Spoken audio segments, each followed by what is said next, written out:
Hey everybody, good evening, and wanted to jump back on here. I did a video a couple nights ago, and after thinking about some of the reception I've gotten with the videos, when I'm posting videos from you guys, the subscribers, it made me really want to try to put out some more content more often.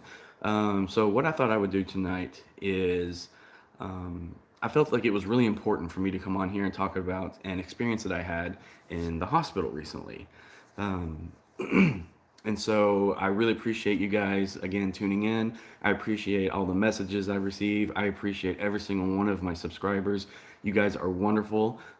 If you would please, if you haven't subscribed and you want to continue to learn more and more about my journey as I continue to develop the channel, as a kidney transplant recipient whose life was saved by his own wife. And we have recently signed a book and a movie deal. We will be using the platform to kind of go behind the scenes and show you all the intricacies of getting a book published as well as getting a movie made. The movie, we have been told, is either going to theaters or potentially Netflix as a limited series. So I know for me, that'd be really exciting to kind of see how that plays out behind the scenes. Because I'm somebody who loves movies, I love TV, and the fact that Hollywood reached out to us about having a movie made about our story just blows my mind. So please subscribe to stay in the know about where we are in those processes and continue to follow along with our journey post transplant because it seems like our life is constantly changing and for the better. We actually just had our first child. His name's Levi, and he turned 5 months old yesterday. And so Levi is most definitely a product of the transplant because, had my wife not saved my life, there's no way I would be a dad right now. I know that for a fact. And I owe everything to my wife, my donor.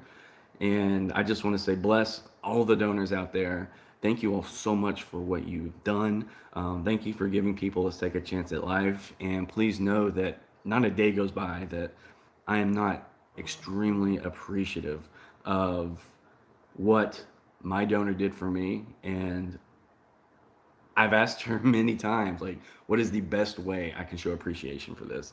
And she keeps saying, just enjoy your second chance at life, live it to the fullest, have fun, and just love life. That's the best way you can show appreciation. So, part of that second chance is trying to do as much as I can to advocate for those who still need their miracle. And so that's what I'm building up to. That's what I'm wanting to do with my channel. So again, I really appreciate everybody who has supported us so far, who has followed our journey to this point. And I invite everybody else to please join. And it should be a really interesting ride over the next year, like I said, with the release of the book and beginning filming of the movie. But tonight, what I wanted to talk about was I was hospitalized last week for, I guess it was 3 days. And the hospital that I had gone to, just like most hospitals, unfortunately, there were no rooms, no beds available in the ER. The majority of people in the ER were waiting on rooms up in the hospital, of which there were none available. So it creates this log jam, and a lot of people don't realize that who are waiting in the ER, unfortunately, for 5, 6, 7, 8, 9, 10, 15 hours in the ER. And the reason you're having to wait so long isn't because they don't think you're sick and isn't because you're not important. It's because they have nowhere to put you. And for the first time the other night, I was actually put in a bed in the hallway. And my bed was against the wall in the hallway, and it just happened to be right across the hallway from the nurse's station. And the reason I bring that up is because I've done a lot of advocating for nurses since the transplant. I love nurses. I think they're one of the most undervalued groups of people in this country. I think it's a shame. I think it's sad. I'll never forget when this congressperson said that all they do is sit around and play cards. That infuriated me beyond belief because that is not what nurses do. Well, I've always advocated for nurses based on what I've seen inside my room. Sometimes a nurse will come in and you can tell they're flustered. They've either been crying, or they've been angry, they've been talked awful to by a patient, they've been verbally abused by a family member of a patient.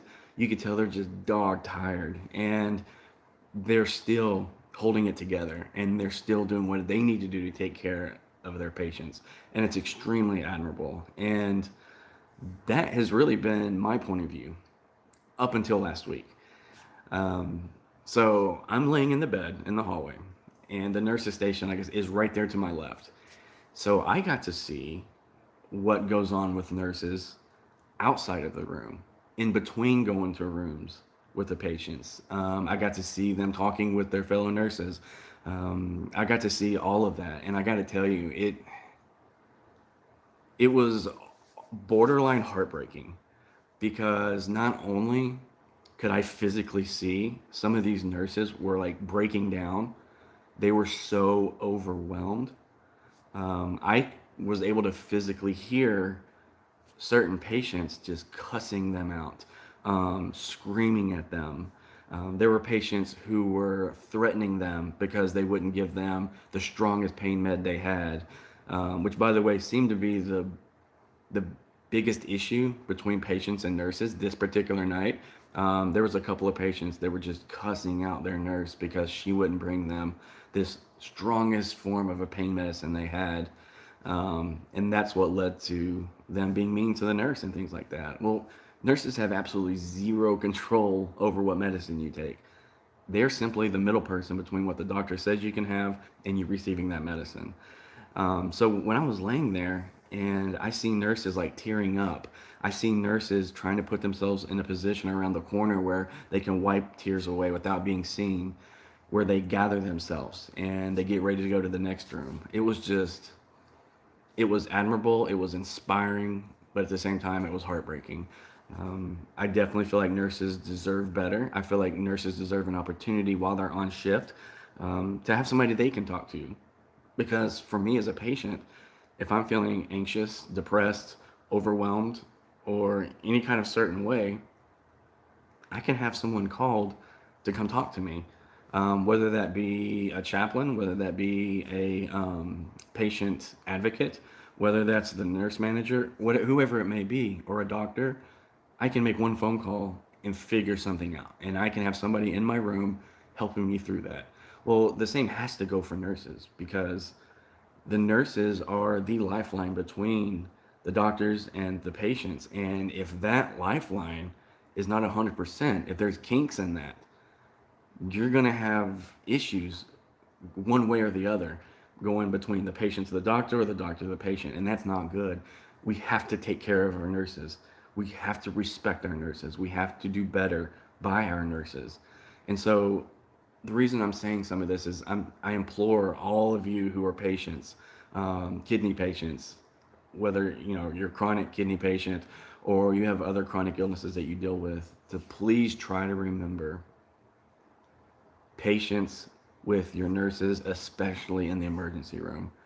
Emergency rooms are so woefully understaffed right now, but they're dealing with the largest crowds they've ever dealt with.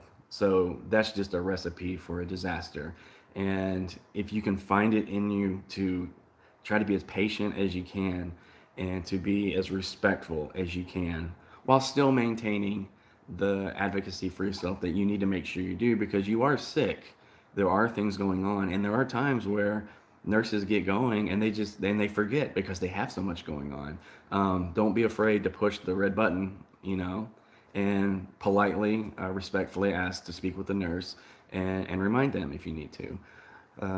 But yeah, that's really what I wanted to convey. I'm going to try to keep my videos 10 minutes or less. So we're sitting about 9:30. So yeah, that's really what I wanted to talk about. Talk about my experience watching these nurses in action in the hospital the other day, and how eye-opening it was, even more so. But yeah, so thank you guys again so much to all my subscribers. I can't wait to continue to do more videos, to develop my platform, and to try to bring you guys information and talk about things that you guys want to talk about as patients yourself. All right, I hope you guys have a wonderful, wonderful evening, and I will talk to you later.